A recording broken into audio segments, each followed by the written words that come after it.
Thank goodness the weather was nice for it, because yesterday in some areas obviously wasn't so nice. So it was really nice to get out and enjoy today. Yeah, yesterday was definitely a mess for quite a lot of us. Not so much the case today. Today was gorgeous. Saw the return of blue skies, which always just puts a smile on my face. I love to see it.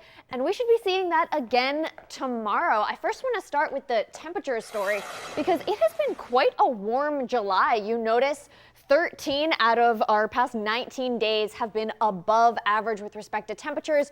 We had the warm temperatures and that high humidity, so a very summery feel. But you notice we've actually started to see the 70s more often. Today has been our coolest day so far this month, and we are going to continue to see the 70s as we head through the rest of the week. Maybe finally seeing the return of 80s on Friday, but some more cooler, more spring-like temperatures, because this is the time of year when we do tend to see our average temperatures peaking. Around 81 is the highest average we tend to see, but it's going to feel a lot more like that early mid-June feel for much of the week, and not just with respect to those high temperatures, also those low temperatures. So some cool starts this week as well.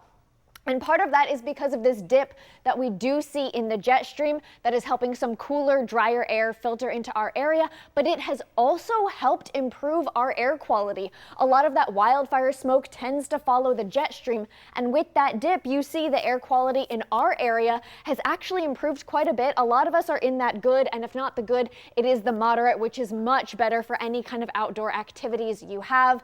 Of course, right now it's a cool, kind of crisp night out there. A lot of us seeing temperatures in the 60s, even already dipping into the 50s with that low humidity. And because of that low humidity and skies are relatively clear, that gives way to some radiational cooling. So like I said, a cool start tomorrow morning with those lows. Some of us are going to be dipping close to the 40s, maybe not quite hitting it, but it will be a cool start before that sunshine does warm us up really nicely for the day. So a gorgeous day with that low humidity continuing throughout.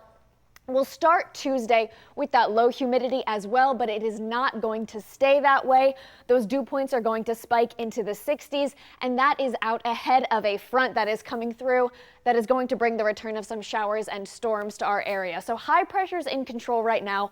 We'll stay with high pressure on Monday, but then it's this cold front right here that we're tracking for Tuesday. So let's get a little bit more of a better look on that with respect to future looks. So we'll start the day dry, but then around the time of the morning commute, we'll start to see some scattered showers, maybe a few isolated downpours. That'll continue into the late morning, that midday. There might be a bit of a lull during the early afternoon, but then around that commute time, that's when we're looking at that stronger line to come through. And we'll continue to fine-tune some of that timing, but I do want to highlight that the Storm Prediction Center has already put us at a level 2 out of 5 for that risk for severe weather, and all of the severe threats are going to be on the table. The main concern are those damaging gusty winds, but flooding, hail, and even tornadoes are not going to be ruled out. They are possible, so definitely want to highlight Tuesday as that main concern for the rest of the week. Once that front comes through, though, it's going to knock down temperatures on Wednesday, but you notice Thursday, Friday, and into the weekend, it's sunshine and temperatures are pretty comfortable. That is a look at your forecast.